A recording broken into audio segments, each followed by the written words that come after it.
How's it going, people? Welcome back to the channel and welcome back to the Forever Arsenal podcast. Hope you're all good and well out there. And big up the lads as usual, James, Lee, and the mystery guest, I guess you can call him. I don't know when he's Guess gonna who's back? Back again. Guess who's back? It's the wounded animal. It's the wounded animal. Guess who's back? Guess who's back? Guess who's back? Guess who's back? Guess who's back? Guess who's back? Guess who's back? I'll do the rest. I'm back. Lee's off. Lee's off. Where's my mate Sharoy? Where is he? I'm back. Yeah. And you know, so Turkish, before you go any further, can I have the stage for like 60 seconds max?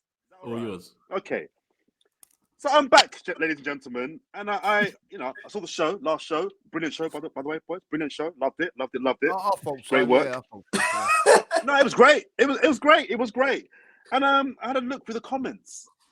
I just thought, I'd just see what the feedback is, see what's going on. There's a few of them.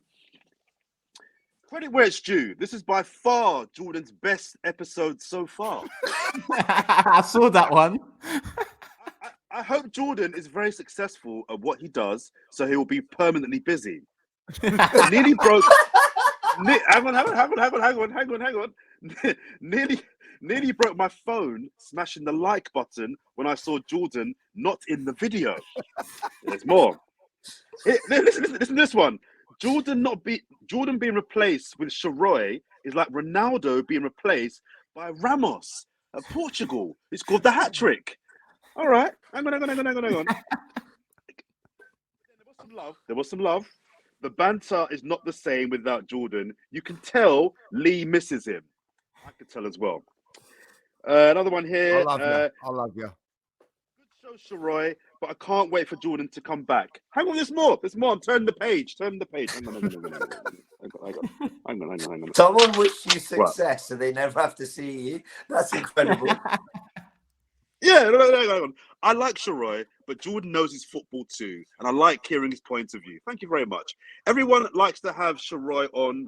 Hang on, this was in capitals. Everyone like the button, to have Sharoy on forever. All in caps. Thank you very much. Jordan, how many likes did it get? Jordan talking lots of sense today.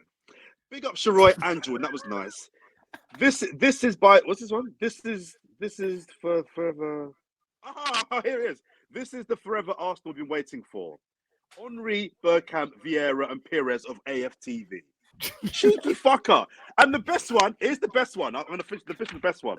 The best He one. got his own page. This is for you, Sharoy.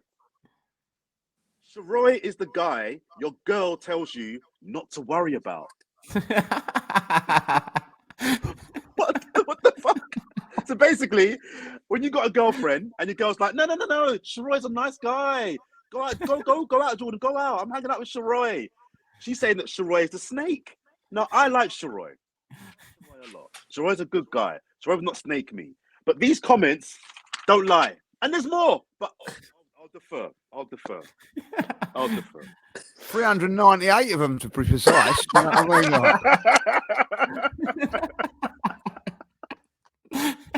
I've got to say, I'll shut up. I promise I'll shut up. Sharoy, before I joked about Sharoy being a really good guest and a really good contributor. We all love Sharoy. I mean, at first I was joking, but seriously now, Sharoy, you're getting a bit too good.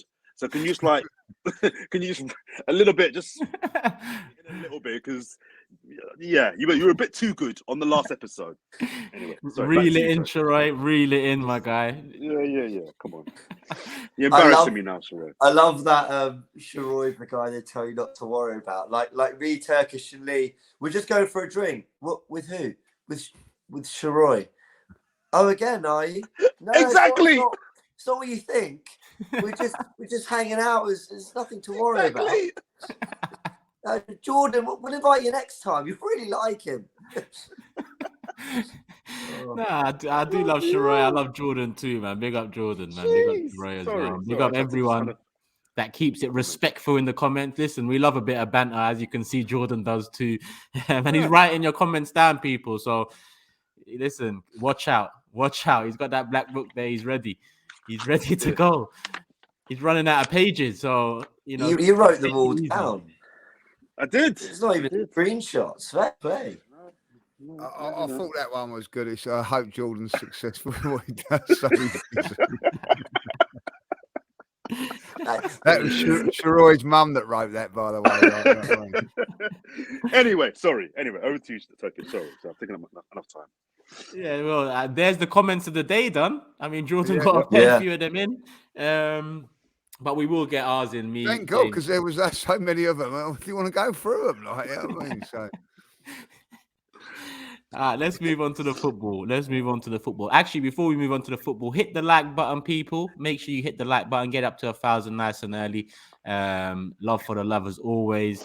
And it's pretty much a jam-packed show. Arsenal coming off a friendly win against Lyon, our first friendly of this mid-season break, going straight into another friendly against AC Milan on Tuesday. And then our final friendly comes Saturday. But we'll have another show in between the AC Milan result and the fixture coming up against Juventus at the Emirates Stadium. But we start with Arsenal 3, Lyon 0. I done the watch along with Lee and James. Jordan, did you catch the match or? I didn't. I can't lie. I didn't. Sorry, I'm being honest. I didn't see it. No highlights. Low light, which sign, my bro. Give me sign. Honestly, I saw this. Why don't you just lie, Jordan, and say yes? We'd have covered you. Yeah. What do you think about Sharoy watched it. I'll tell you that. Did Sharoy watch it? That's the question. Good question, Sharoy. Leave us a comment. Did you watch the game against Lyon?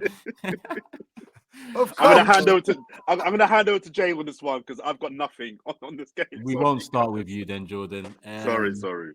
James Lee, we've spoken about it already. We was there watching it together. It's been a few days since that result. Obviously, everything's really around the World Cup action and the quarterfinals, and we're going to touch in on that. But Gabriel, great header. Eddie Nketiah, very nice finish. Good build-up from Vieira and a good ball from Lokonga. And Vieira's goal, beautiful. It doesn't really matter who that's against and what sort of match it's in. I mean, the brilliance of the goal itself, we saw similar against Brentford. So well done to Vieira. But what's your thoughts on it? Take much from it? Well, yeah, I mean, look, there's good patterns, isn't there? We saw in pre-season where we won every game, and it meant that we went into the Premier League season red hot, and we continued that, and that's 12 wins out of 14 in the league, and a similar trend now. Okay, it's only one mid-season friendly, but I thought we looked incredibly sharp. I thought we looked incredibly organised. Everyone knew their roles. And so there's the kind of fitness side of things and the sharpness side of things, which is brilliant to see. I thought Arsenal looked far more ahead of Lyon in their preparations. But then again, I'm not sure how good Lyon actually are. And good players on the pitch, don't get me wrong. I thought Arsenal did well in that sense.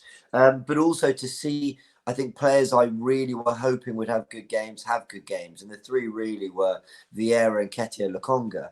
Now, that's not to say that across the whole 90 minutes, they were 10 out of 10 performances.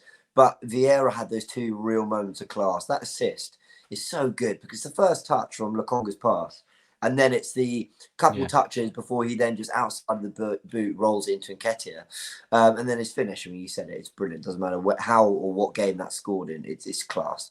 And Nketiah's hold-up play for that third goal was excellent, and generally, I thought he looked dangerous. I thought Lokonga looked really good in the middle of the park. Actually, again, the third goal he plays a big part in. Obviously, the second is his ball over the top as well.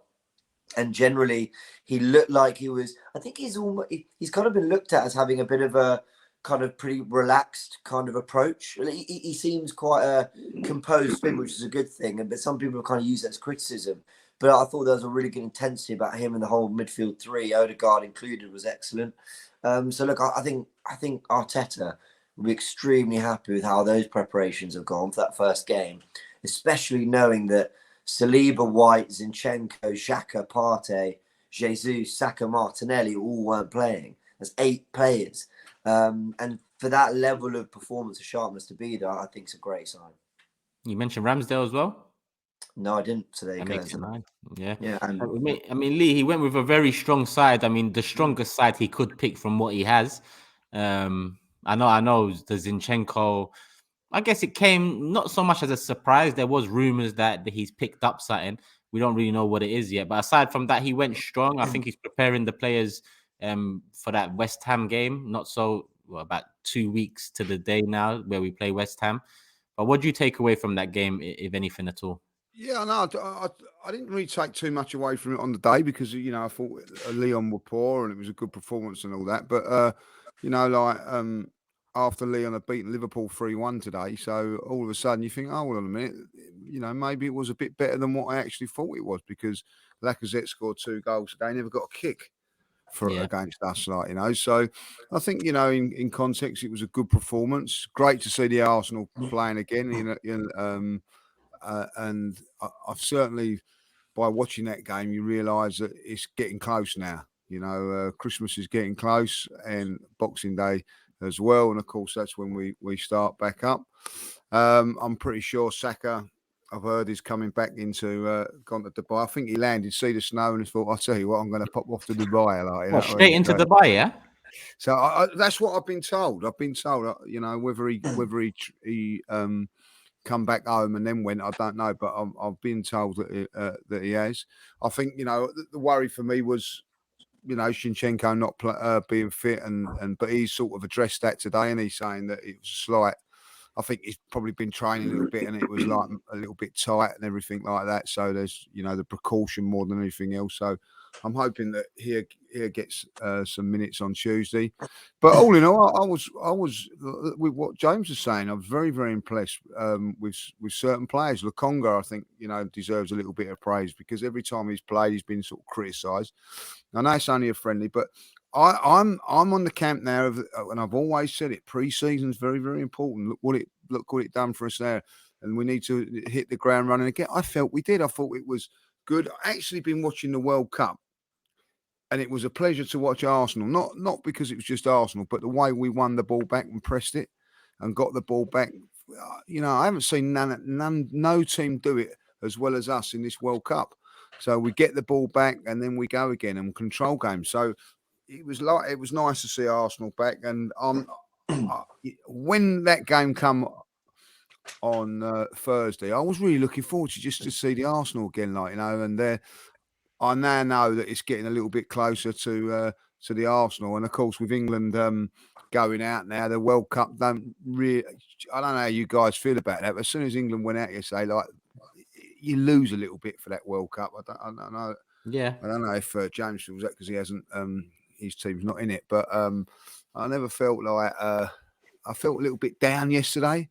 Felt a little bit down after the game, but I'm perked up again now. I will say this that I think the reason being because now I think it is getting closer to the Arsenal coming back and the pressures of that.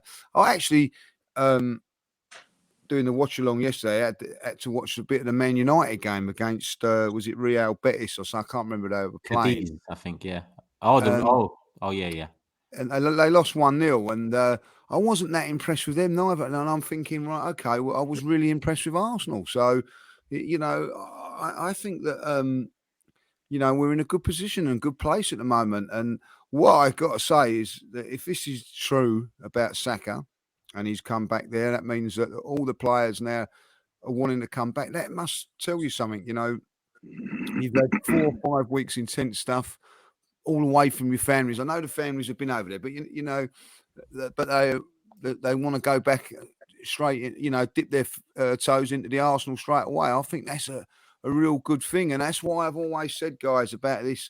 I want to play for a team that's in the Champions League. These guys all want to play for Arsenal, and I think it's showing. And I can't wait now for Christmas Day and Boxing Day. I'm really looking forward to it. I don't see why they wouldn't want to go straight back to their clubs. I mean, especially if your team's top of the league. I mean, there's that, but also it's not like it's a normal end of a World Cup where you've had a long season, then a World Cup, and you want to break. You just want to break after a long 9 or 10 months. The season's not even halfway through. Okay, the World Cup added on top, but if I don't understand why they wouldn't want to go straight back to their club. So. If that is true, that makes sense for me. Zinchenko, is this becoming a problem? And his injury is this becoming an issue, guys? Do we think this is something that long term is going to be a problem for us? I don't think his injury record was great at City. I mean, I think there were little spells he missed in most seasons. But I mean, it's too early for me to quite say yet that it's worrying. But then I've probably said about Tomiyasu and Tierney, and they had been having recurring injuries. Turkish, you worried about it? Not yet. I'm keeping an eye out on it, but not yet. First reason being, when he was out, we had adequate cover and we didn't miss him as much as we might have thought would miss him, considering he brings something completely different to Tomiyasu and Tierney. And second being, listen, Tierney's my guy. And I gave him over a year and a half before I kind of came to terms that injuries, maybe holding him back from a few games a season is probably the best way to go about it. So with Zinchenko, it's still early days. I want to see. At Man City, he did have a few spells out. I think he missed a handful of games here and there. They accumulate, but as long as we've got the adequate cover, let's utilize him in the competitions that really matter. I hear you, and I'm not concerned just yet. But he's been at Arsenal now 5 months. He's been out for half of that. That is a long time out for someone that was supposed to be. It looks like one of Arteta's main 11. Do you know what I mean? So the fact that they both can't stay fully fit for a long period of time, you just alternate them. That could work, but I don't think it's good that we don't have a nailed on reliable left back. We've got two quality left backs, but we don't have a reliable right. How can you not have a left back who you know is your left back? That's weird to me. So anyway, I just thought I'd float that because. No, it's a fair question. Tierney was excellent as well in the friendly, worth saying. I mean, he's looking really, really comfortable in possession, coming inside a lot more, and he's got a really great cross as well. Just a great delivery. He can cause havoc in the final third. So that's good to see. But that point about the Arsenal players coming back early, is an interesting one because I have no doubt the club would have offered them a little bit of time off. It's only right, isn't it? Take a week or whatever, but. I can really see the Sakas and Martinellis going, no, let's just get straight into it. Especially when you've had a World Cup disappointment. Maybe for them, Saka was brilliant in the France game. Like, really, really good. I know we'll probably go into that game in a second. Martinelli as well, in his appearances, did great and didn't come on in that game that Brazil lost to Croatia. That was it. So, in a weird way, while they'll feel gutted because they want to win the World Cup with their nations, I don't think they'll be...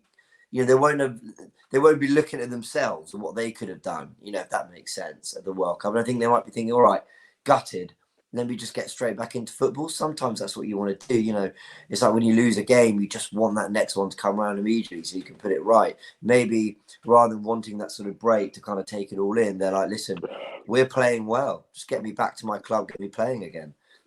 I made a point of it last show that Xhaka, again, he showed an example of leadership there, and he set the tone, in my opinion, in terms of returning straight back to the team. Tomiyasu's done the same. Ben White's back in the camp. Partey, if Saka's part of it, Saka's part of it too. I wouldn't mind him taking a couple of days, considering how much game time he had and how much pressure was on his shoulders. And he was the best player against France, and we're going to get into it. He was kicked to shreds at times too. But it's the right mentality. I mean, I'm with Jordan. It's mid-season. They don't deserve too much of a break. Would they have played more games had they stayed at Arsenal and it was the Premier League? Yes, they would have played more games. I mean, Saka in the last 4 weeks. I think the last time he played was around November the 12th. It's now Monday, 12th of December. In 4 weeks, what is it? 5 games, 3 group games, 2 knockout fixtures. It's not that much in comparison to what it would have been. Yeah, sorry. I mean, one thing I should know about the last show I didn't like. There was a little bit too much agreeing with you for. There was a bit too much. No one challenged anybody. There was a bit too. I thought I was going to break out of Kumbaya at one point during the pod. There was a bit too much agreeing on that pod. So one thing I'm going to push back on is I'd actually be a bit disappointed if they didn't come back straight away. What are you having a break for? Get back to your clubs. Get back to work. The season's not even halfway through, and I'm not going to praise them for coming back early. I expect that. was the end of a long season, fair enough. But there's been what 15 games in the get back to work, man. You Get know back what to it work. is? You're right, and I completely agree with you there. You might not like it; it might be a kumbaya, but listen, I agree with you. But remember, Jordan, with Wenger, how many times a World Cup or a Euros or some sort of international tournament happened in the summer, then our key players would miss the first few weeks of the season, where would look at other teams, Man City, United, Liverpool, and the key players for them that played in the same international tournament and more time got further than our players. They were straight back to business. So I just feel like this club over the years has kind of had a laid back attitude to being serious. And it's about time the players got serious. And I'm not saying this group because this is, a new group. So it's good. It's refreshing to see for me. You are right. Get back to work and get back on job. We're top of the league. Yes, the World Cup is massive. Playing for your country is massive. But there's a big job to do here. And Xhaka said it. He's got something big to achieve with Arsenal. That was his reason to coming back. So make sure we achieve something big this season, my guy. Lee, you've been quiet. You A tired? couple of things in it. I just think that one that say if you do go home and have a break and sitting at home on your own, you might dwell on it a little bit too much, what has gone on and what hasn't. So maybe just getting that back out with the lads and all that like may be a good thing. I don't see if Saka's over there being a problem, just having a couple of days off around the guys. He ain't got to train or nothing. I think he needs to just have a little bit of a break as far as that's concerned, because I felt on the game against France, he absolutely run himself into the ground. He was absolutely superb. So just give him a couple of days off. I don't expect him to be playing on Tuesday. Maybe coming on in the second half against Juventus at the weekend, maybe a good thing just to acclimatise back to the coldness and whatever would be probably what I would do. But I don't think he needs to play him probably until Boxing Day now, and that'd be a nice rest for him. So Martinelli's hardly played. Listen, I've never ever wanted Brazil to lose a game of football in a World Cup until that game there, particularly when he didn't come on when they probably needed him. Yeah, Rodrigo. Yeah, I thought, right, get him home, because I tell you what, if they'd have got to the semi-final, you can guarantee they'd have played in that Mickey Mouse third and fourth place game. You know what I mean? So I'm delighted that he's come home. That's a great point. I forgot about that third place playoff. Who on earth wants to lose a semi-final and then just going to be dragged out for a listen? Who's the second best loser? And then guaranteed as a Turkish fan, as a Turkish man, obviously when Turkey got to the third place playoff, for me and for Turkey, massive moment. To say we finished third in the World Cup's massive, but England are meant to be winning. Yeah, and same for Brazil. No. Brazil are meant to be winning. Sorry, just on Lee's point there, I kind of disagree with what James just said. The third place game is a bit of a meh if you're Brazil. I get that. You put your second team out. If England got to semi-final and lost semi-final, they should be going for third place. Yeah, I meant Brazil. Same reasons. So I get you. For the exact same reasons that Turkey went for it. If you don't win trophies, being the third best team at a World Cup, that's still something to be quite proud of. If you're a team that doesn't win World Cups or get to finals regular. But I hear that, but my thing is not.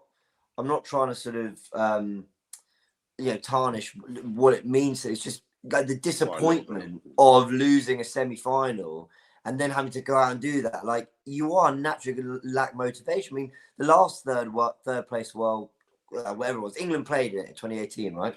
We rotated half the team, I think.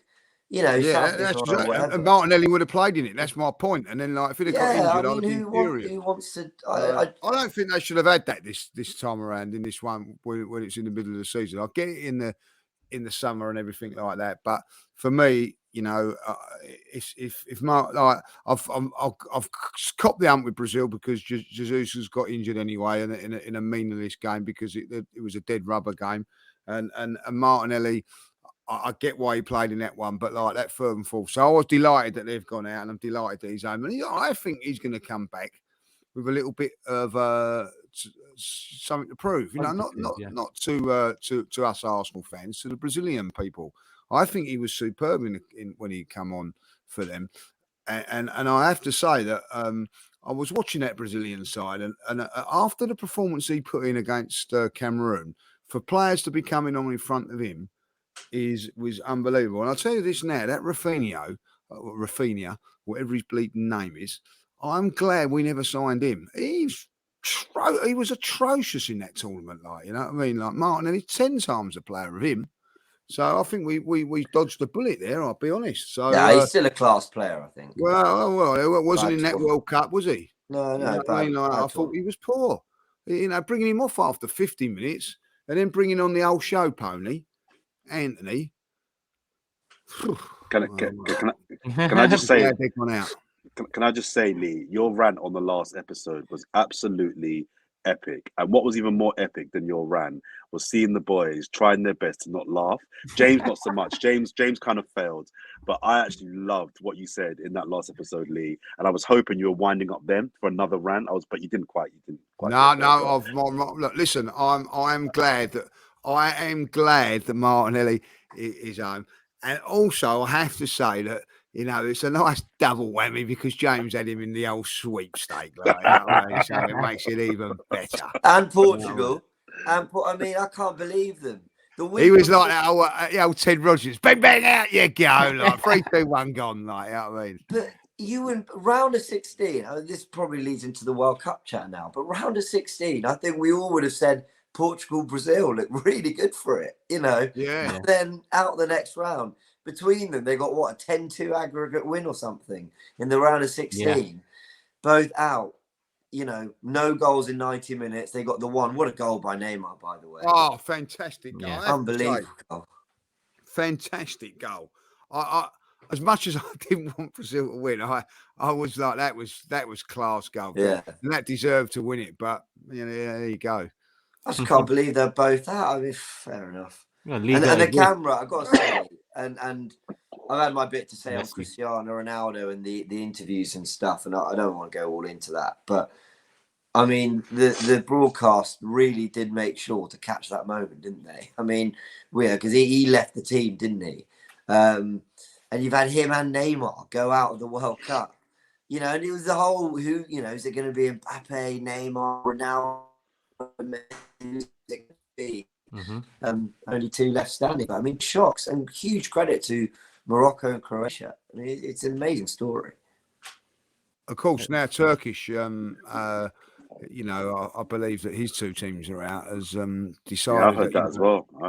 He actually, he wants to win it for Messi. I know that. Like, don't you, Turkish? I think you want to win it for Messi. Like, I understand. Yeah, but Morocco, I'm happy for them too. So if Morocco do it, then Oh, really, Morocco, like, I mean, why is that? Because no one's got Morocco. Is that quite correct there? Yeah. It's a beautiful love story. I think it'll be a nice way It's a beautiful love story. You hater. You're a hater.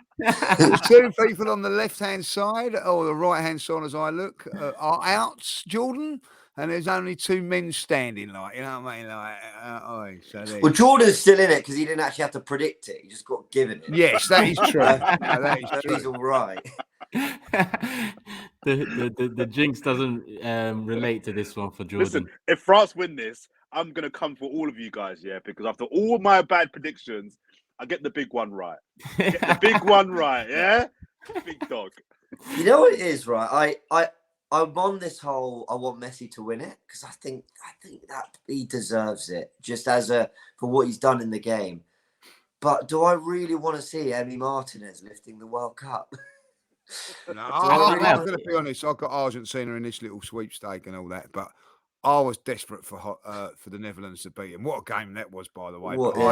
What a free kick, that last kick of the game. You know, I was down a pub, and the whole pub went nuts for that goal. I think it's the best moment of this World Cup. It was unbelievable. I've never seen a pub go mad like that. And there's me thinking, I could take 20 quid off you lot, and I'm going mad for the Netherlands, you know. So that just shows you what that goal and that game done for everybody. It was a fantastic game, and that free kick, well, that'll live for a long, long while. That will. Another classic between those 2. They got a bit of history in the tournament. Yeah, had a few classics.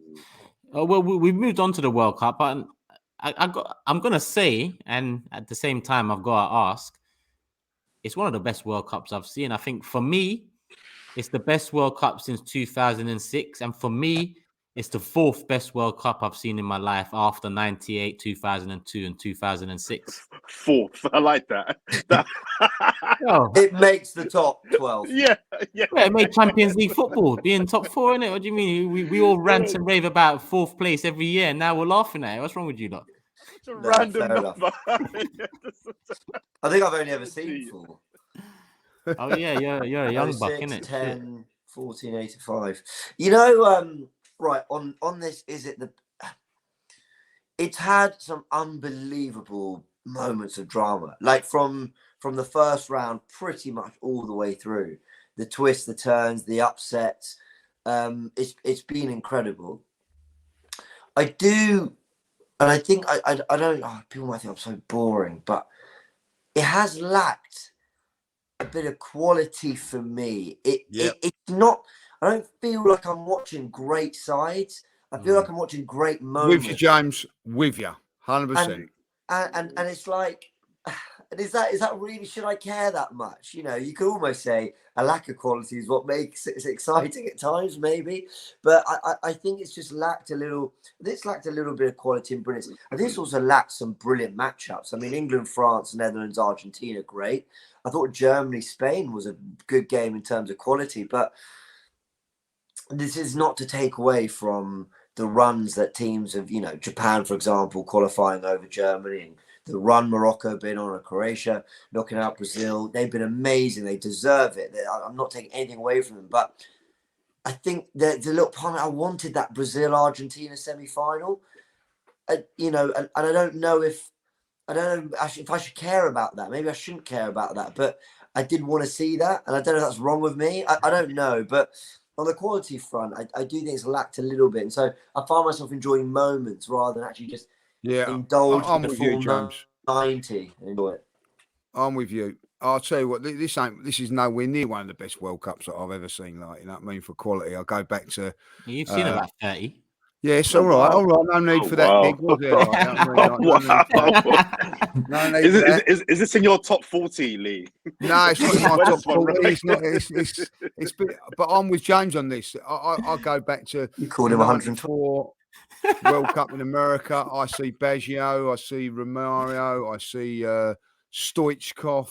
Quality Maradona, 82. players, like, you know what I mean. 98, the quality of teams in that France 98 was unbelievable. 2002, you know, to see that Brazilian side. Go back to the 82, 86 ones as well. I'm showing my age now, like, but they were fantastic. And this one here, I think, is exactly what I think the quality of forwards in this tournament has been poor. Hardly any top class strikers, I'll be honest. But it's been shocks, moments, and things like that every day. But there's been no standout work. You know, Messi, for instance, is flattered, but I see, you know, still up there. And this is a Messi of, you know, nowhere near the quality of it in the past.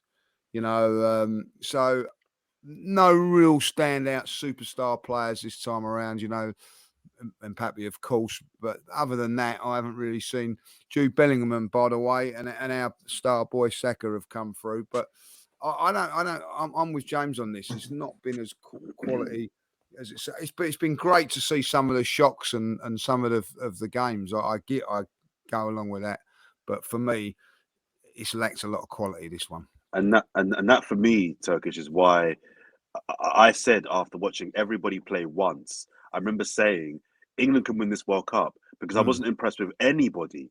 I know Brazil won their first game 3-0, and they beat, I think it was Serbia in the first match. And I think of all the performances after round one, they were probably they looked the best. I know Spain beat Costa Rica 7-0, but come on, just Costa Rica, with all due respect and all that stuff. Nobody really impressed me. I saw round two. Again, no one. Round three, no, there was no one that I thought was stand out. There was no obvious. There were favourites. Brazil and France were the favourites, yeah, but I didn't see anything from them that made me think England should be scared of them. I thought those teams could beat England, and we saw France beat England, but England could have beaten France England could have beaten Brazil. I didn't think England had anybody to really fear. And I think this is a slightly separate point, but I think what we're seeing over the last 6 or 7 years is the improvement of the English national team, but what's the opposite? The decline of the other leading nations. Brazil are not as good as they were 15 years ago. Even France won a World Cup. They're world champions. I don't think France are amazing. Germany, Germany are not the German. They need the whole reboot. Germany, Spain are having their reboot, but they've got 2 good players in midfield, 2 great players in midfield, and that's about it. They're under 23. Italy aren't even at this World Cup. Holland are Holland. So of all, Argentina are being dragged along by 35-year-old Lionel Messi. They're not great. They are not good. So when you look at the top footballing nations in the last decade, none have really got better, but England have got better. Why? I tell you why. Because England have got the Premier League where the best managers and coaches are playing, which enables your Sakas, your Fodens, your Grealishes, your Marcus Rashfords to improve year on year. The quality of football in this country has got better because Pep's here, because Mourinho was here, because Wenger was here, because Rafa Benitez was here. The top European managers in the last 15, 20 years being in this country has impacted the national team significantly. And if you look at all the other leading nations across the world in world football, I'm sorry, none stand out. And some, in the case of Italy and Germany, are actually dog. They're actually really, really bad. So I think England had nothing to fear, and they will see this as an opportunity missed, because they could have beaten Argentina, they could have beaten Croatia, they could have beaten Morocco, and they should have beaten France. But that's just my view. But I think to James's point, I agree. The quality for Croatia, me has been poor. They're an Asian side. They've got a 37-year-old midfield player, and they're in the semi-final of the World Cup, So I'm with Jordan on that as well, And I'll tell you what, you said about top-class managers. If we'd have had one, we might be in the final. So how do you reflect on Southgate, guys? Where are we? Same as let us down again. Do you know what, though? I'm going to say this now. And someone said, I think I was coming home on the radio. Do you know England, since winning the World Cup, have never beaten in a knockout any decent high side in a knockout since 1966. Sounds about right. World Cup. Yeah, a World Cup, if you go back to, in 70 they lost to Germany, 74 and 78 we didn't get there.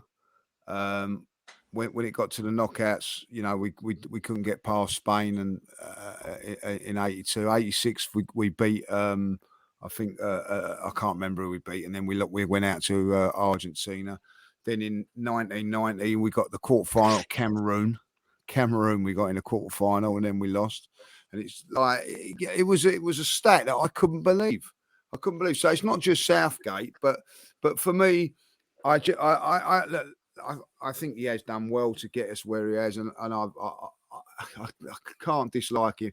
But the substitutions yesterday cost us, absolutely cost us. You know what I mean? And I'll tell you what it was, and I said it yesterday. He brought on at 1-1, whenever it was. He brought on, I think it was at 1-1. He brought on Sterling and Mount. And I look at Mason Mount. It was a little bit more of an attacking option than Henderson, but it was with caution, you know what I mean, because he can just do that. If you really wanted to go for it, you'd have chucked on a Madison, and if you really, really wanted to go for it, when you left out Saka, you'd have took on Grealish to go past players. It was just that little bit of caution to those substitutions, and I just think that's where he's always falling short. He's a little bit scared to win a game. I think he's more scared to lose a game than go and win a game, and I think that's where he is. And I think with someone just a little bit more, I don't know, better. I'm going to say it. I think we would have probably got through this game against. I didn't think France were that good, guys. I can't be honest. I thought they were poor. England probably edged it. I thought it was a pretty even game, but because France created the better chances. But in my opinion, it's not same old Gareth Southgate, because this one it felt like England should have got something out of it and should have taken it to extra time, and they had done enough to do that. Whereas previously in previous tournaments, it's like they go in with a handbrake on, they whimper out, tails between their legs. But you are rightly, it comes down to decision making, and decision making is still on the manager, regardless of how you play. So yeah, listen, it's time. No, sorry, George. I thought tactically he got it spot on in the for the first. It was the substitute up until the substitutions. I just felt that we had them on the ropes. The tactically thing is stuffed them out of it. Just go over it when you're right on top. And I just felt that he didn't do it. But I felt the way that we nullified Mbappe was fantastic. I thought the Henderson gets a lot of stick, but I thought we done a fantastic job just slotting over on that right hand side and blocking that down there. Tactically, I'm going to say Southgate got it right, but just when it mattered, let it down, and I think it just took away the initiative. Like, you can nod your head as much as you like, Jordan. Like, you know what I mean? The facts are we lost. More of a shake than a nod. I think he's disagreeing. Go on, Jordan. Jordan versus judges. Ding, ding, ding. I just don't agree that Southgate was the problem here. I agree with Lee that I think tactically he got it right. I don't agree with this narrative that he got his substitutions wrong. I think the one thing he did do that baffled me was the timing of the Rashford sub. That one baffled me a little bit. But people talk about Mason Mount. Why are you bringing on Mason Mount? The guy won a penalty. Nah, I'm not having that. He won a penalty. Nah, Theo Hernandez gave away a penalty more than... Someone's got to make the run. Yeah, but... He made the run. If no one makes the run, we're all saying, why is no one making the run? And then the long ball goes to nobody. And he goes out for a goal kick. He made the run. You can't take away from Mason Mount. He won the penalty that could have got England 2-2. So for me, that proved a good substitution. The Rashford one coming on really late, I didn't get that. I would have brought Rashford a little bit earlier, granted. But then even saying that, people say, oh, make the substitutions earlier on. The time when people are calling for Southgate to bring on the subs was a time when England were creating chances to score the goals. So if you're on top and you're creating chances, why would you make subs? The problem was England didn't take their chances. The problem's been for England for about 6, 7, 8, 9 years now. They struggle to score in open play. Look at England's knockout record in the last 2 or 3 tournaments, even one before Southgate came on board. Penalties, free kicks, set pieces. A lot of their goals come from those means, which is fine. But unless you can find a way to break the top teams down in open play, you're always going to struggle. In play, Southgate and England struggle to create enough chances and be clinical to put teams away. Kane had a one-on-one. Saka had a chance. Maguire had a chance. And Kane missed a penalty. There's 4 chances there England could have scored. You've got to score at least one. I was in the pub in Bristol watching the game, doing a broadcast. I said to everyone in the pub, England have to score now.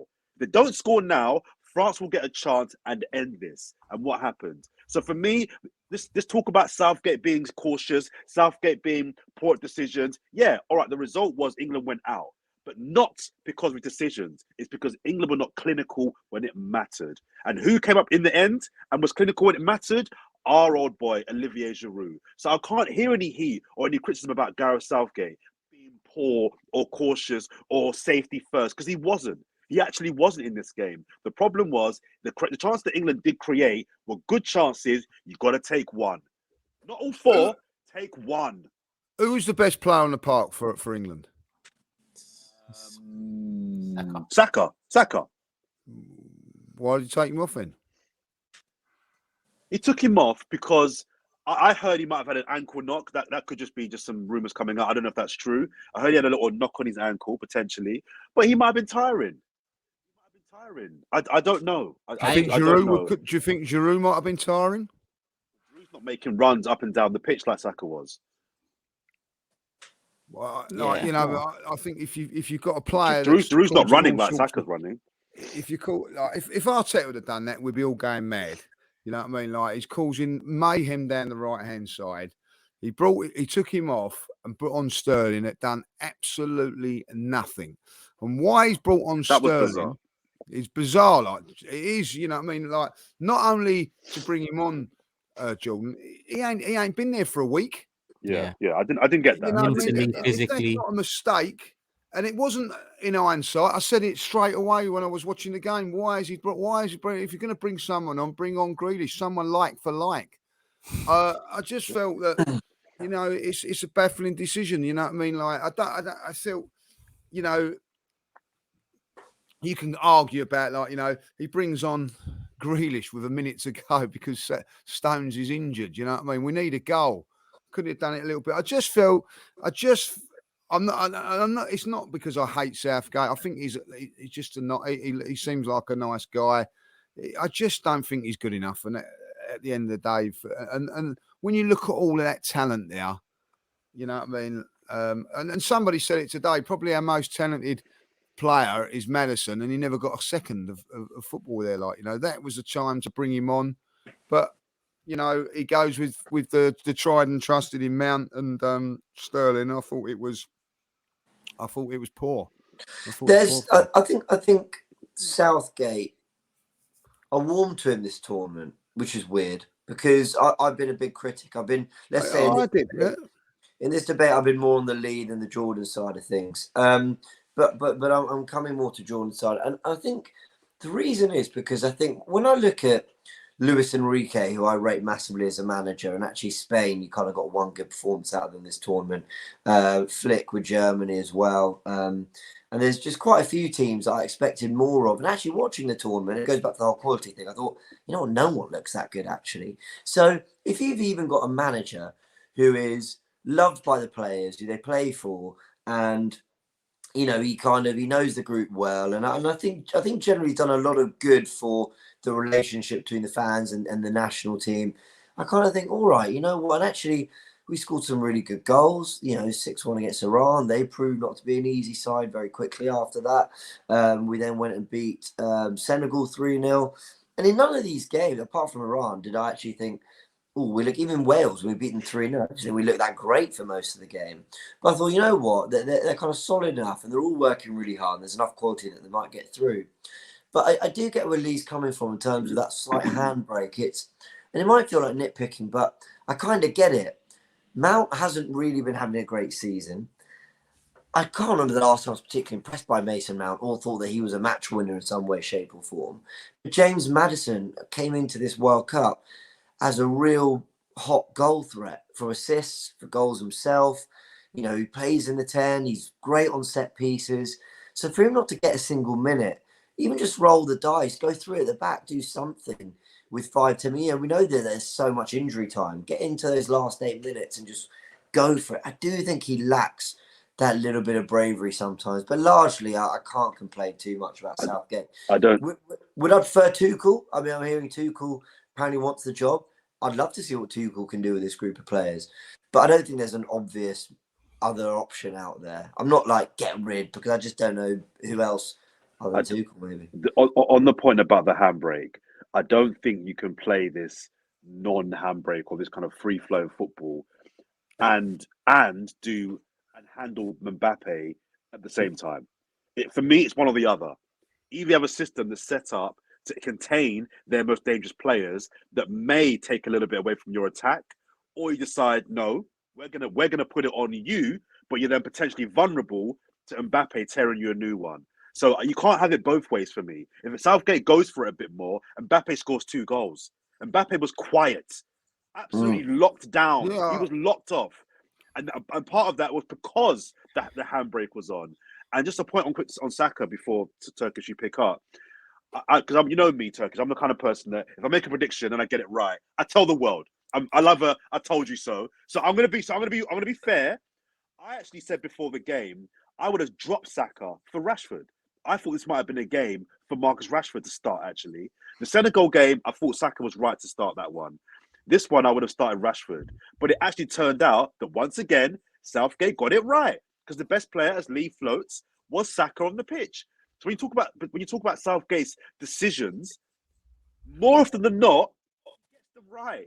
Now, the problem that Southgate has got, which I can't defend against, is that when it ultimately matters against the top teams that are as good as England or better, he comes out short. That's something that he's got to work out. You can't always be unlucky. You can't always. That's how it goes. That's football. At some point, you're going to have to beat a Croatia, a France, a Brazil. You're going to have to beat a team or a major competition who are better than you. France are better than England, and he hasn't done that yet. So that's a criticism that he'll have to just hold and take on the chin. So I actually agree with quite a bit of what you're saying. But if I was to ask you, whose squad's better, England's or Spain's? England, but Spain got rid of Enrique when they got knocked out at the same stage because there's higher standards there. Maybe, Southgate has brought England this far. It's time to pass the baton where you've done amazing work. I mentioned it on Big Six. 10 years ago, England knocked out in the group stage of the 2014 World Cup, knocked out 2016 Euros by Iceland. So to come leaps and bounds from there, he still deserves credit. But how many opportunities can he get with this crop to knock a big boy out? But you could argue Enrique's had 2 campaigns now and there's no progression. They finished where in the Euros? I've forgotten. Semi-final, to be fair. They were unlucky to lose to Italy on penalties. And the last World Cup? Oh, poor, I believe. They haven't got the firepower, though. Russia beat them on pens in the round of 16. They haven't got the firepower that we've got. True, but the point I'm making is that Enrique was sacked because of 3 campaigns. He's bombed 3 times, whereas Southgate has had 3 relatively good campaigns. He's not won any of them, but for me, they're 3 relatively good campaigns. I think you can sack Southgate tomorrow. For me, you're rolling the dice because this idea that you bring in Pochettino, you bring in Tuchel. I'll say it again. I said it on this pod for you guys at the start of the competition. Club management and international management are 2 different skill sets. Yeah, they are different skill sets. There's no guarantee that Pep Guardiola goes in the England squad and wins the World Cup with England because it's a different skill set required. You don't get to buy players. You don't get to drill players every single day. You get players 4 times a year for 10 days. Is that why maybe James mentioned Tuchel, someone else mentioned Jose on a previous stream? Is that why maybe now it's time to look for a manager that has done it in terms of bringing, even if it is a club, into cup finals? It's the Turkish. It's that moment, that final moment there. Jordan makes a great point, and I'm not going to argue with it. I mean, tactically, I thought he got it spot on. Saka was there. I thought it was the right thing to play Saka because he's played left back before. Defensively, I thought he'd done a fantastic job. I think Foden done it on the other side as well. They doubled up and made it very, very difficult.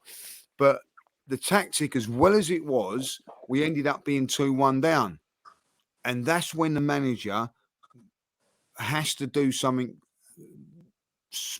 what I'm saying, that little fine margins. If he'd have brought on Maddison, we might have still lost. But then you turn around and go, do you know what? At least he's had a real go. I just felt that there was a little bit too much caution in those substitutions. And we're 2-1 down. And, if we'd have lost 3-1... But his sub almost caused an equaliser. The Mason Mount sub, all right, it wasn't Maddison. That's fair. The Mason Mount sub did cause a chance to get it back. I get that. But... listen, if Harry Kane's penalty, listen, I don't think. Let's be honest. This get really honest. If we're going to be really honest, Mason Mount didn't do anything. It was just poor defending. The ball weren't even nowhere near going. He's made the run. It's just a stupid defensive thing. And I think at the end of the day, because that Hernandez has been run ragged all game, he just and Upamecano was tearing the apart. Poor. They got away with it, France. They were poor. How Saliba is not in that. I'm actually thinking, wow, this French central defensive, they must be fantastic. I'll give it Varane. I thought was probably the best one. But I would have Saliba in every day of the week there. I don't know why. He was awful against Kane. Nearly give away a penalty. He got turned. You know what I mean? When you have a look at it, Harry Kane never got a kick at the Emirates against Saliba. So now it's different for you. Look, we'll argue about it to the cows come home. I think he's had 3 tournaments now: Croatia, Italy, and this one. And I think if he would have been a little bit more bolder, we could have won those 3 games. You know what I mean? But we haven't. And I'm not saying that he should be sacked or anything like that. But I think it's something that he's got to get just be a little bit more braver. That's all I'm saying. You know what I mean? The thing Lee, I think, has got in his favour is that the next Euros is only 18 months away. And England have to go into that Euros as one of the two favourites to win it. I know Germany are the hosts, Italy are the holders, but for me, England going to that Euros, one of the favourites to win it. So I think he'll hang on because it's not long away. It's not that far away, and it's a trophy that he will think he can win. He should be. I think he should. I don't. You know, we've got some exciting players, which he has built. I'll give him his. Look, you have to give him his due to a certain degree, and this is where I'm not slagging him off all the time. He chucked Jude Bellingham in there at 19. That's a brave decision. Brave decision. True. It's paid off. You know what I mean? Like I think at the end of the day, we've all sort of said it. You know, is Saka going to start or is he not? He's stuck with him. And look, you know, reap the rewards of what Saka is there, like, you know. So back to Maguire, who'd had a good tournament. Yeah. You can't. I thought, you know, him and Stones are a very, very good partnership back there, like, you know. So, and I'm going to say it again, the Walker decision to bring it. It's very, very brave to bring him back with no games under his belt. I thought performed fantastically well. So it's just that little thing where I just, you know, look. You know, I just felt he just didn't. Again, he just let me down with those substitutions. You know, but as you say, if Harry Kane puts that penalty in, who knows? Who knows? I know you're short on time, Turkish, but I think we just quickly on Saka. I think just to review his performance at the World Cup. He's done himself proud. He's done the Arsenal fans proud. He's done the country proud. Especially coming back from, you know, how the Euros ended last year, to be starting ahead of some of the talent that England have got in that position, the wide areas. And I think apart from one game where I thought he was poor, I think he's been brilliant. And to be the best player on the pitch against the world champions, and Foden did nothing yesterday. I'm sorry. All this clamour for Foden to start. Some of you guys were talking about Foden's got to start with Saka. He was awful yesterday. Awful was a stretch. He wasn't awful, but he wasn't great. Saka was the boy that showed up, delivered, and as you both just said there, the French defence were absolutely in pieces. They didn't have they had to foul him. They had to keep man of the match. If England win, I think he was man of the match. I think he was. But you know what? Sorry, and just on that Saka thing. He's not played Champions League football. Thank you, Arsenal.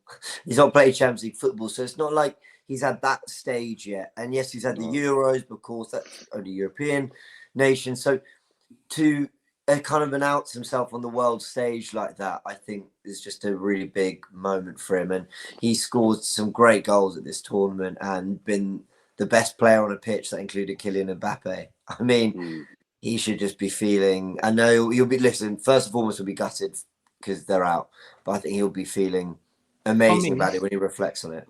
For me, England's best player in the tournament, Jude Bellingham, close second. You know, some would say Bellingham first, but I think Saka's definitely second if you have Bellingham first. But it's another example of another test for Saka, another step up, and he delivers. And I can't lie, he just keeps on growing and growing and growing. But I'm going to take, listen, a good friend of mine said something, and I'm going to take it from him. I hope he doesn't mind. Some may call him a wise man, but if Carlsberg made England exits, then Kane missing a penalty would be the perfect way.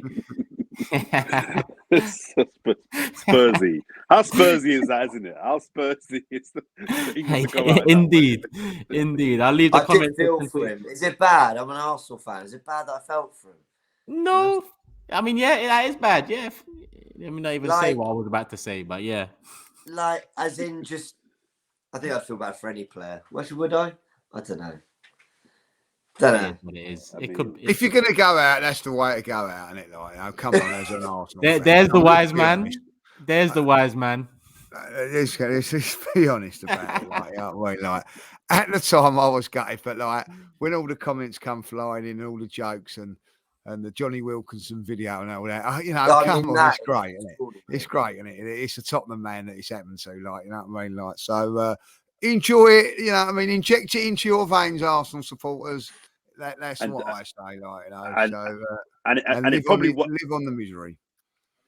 I actually, someone said to me, "Do you feel sorry for Harry Kane?" And I was feeling a little bit down and all that. And then I remember him throwing off his mask at White Hart Lane, and you know, what I mean, diving for penalties against us and all that. Yeah, you're right. Actually, yeah. No way do I feel sorry for him. No way do I. He's been in an England shirt a bit too long. You're right. You're right. You're right. Inject it, James. Inject it. Inject it. Jordan? It probably won't, but let's see if that affects him for the season. Because we talked about, I think we agreed that Saka would be fine after his penalty miss experience last season or the Euros last year. But you know, Kane is the England captain, and to be the guy that misses the penalty, that is Mr. Reliable, will that have a knock-on effect for the season? You know, we'll see. We'll find out. And I'm sure on Sunday the 15th, the Arsenal fans will be reminding him of it. You're going to that game by any chance? I am, and I'm going to start singing it. Right. Okay. I was wondering what your source was for why you think they might. Yeah. Lee's ready to go. We've just hit 1 hour, people, so we're going to wrap it up here. Lee, James, did you have comments ready? I think Jordan nailed them. No, because you know, it was in the group in the chat. I am having the comments of the week this week. I thought, well, I'm not going to argue with the main man Jordan. I'm not going to argue with him, like, you know what I mean? So I was hurt. I'm not gonna lie. He reads that book every night before going to bed, people. I do. Make it nice. As it happens, I was on the train. I've got to say this. I was on the train. It was only, I think it was only about 4 hours old, the pod, like, you know what I mean? And I see a lot of comments there. I was having a chuckle on the way to work.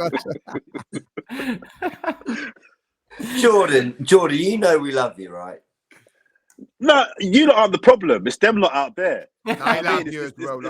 Listen, it's pantomime season, Jordan. Everybody loves a villain, and I love you. I think you're absolutely wonderful.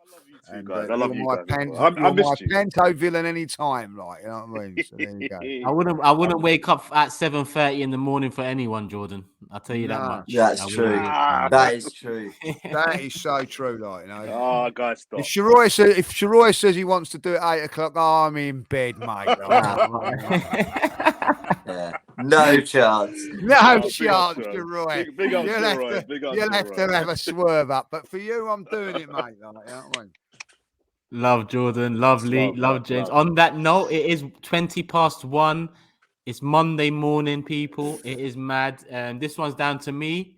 I'm somewhat of a night owl, as people would like to call it. I'm not an early morning person, but I am a late night person. So big up Jordan, big up Lee, and big up James for staying up to get this done and bring it to you guys. You guys, make sure you hit the like button and get it up to 1,000. Leave your comments. Keep them respectful. Love for the love as always. And we'll be back after the AC Milan game and after the semi-finals in the World Cup. We'll analyze the Arsenal friendly, the semi-finals, and we'll keep it moving. Predictions for the World Cup final coming this Sunday. Hit the like button. Leave your comments. Let's see who wins the sweepstakes. Is it going to be Lee? Is it going to be Jordan? 7 days' time, we'll know who it is. People, we're out. Peace.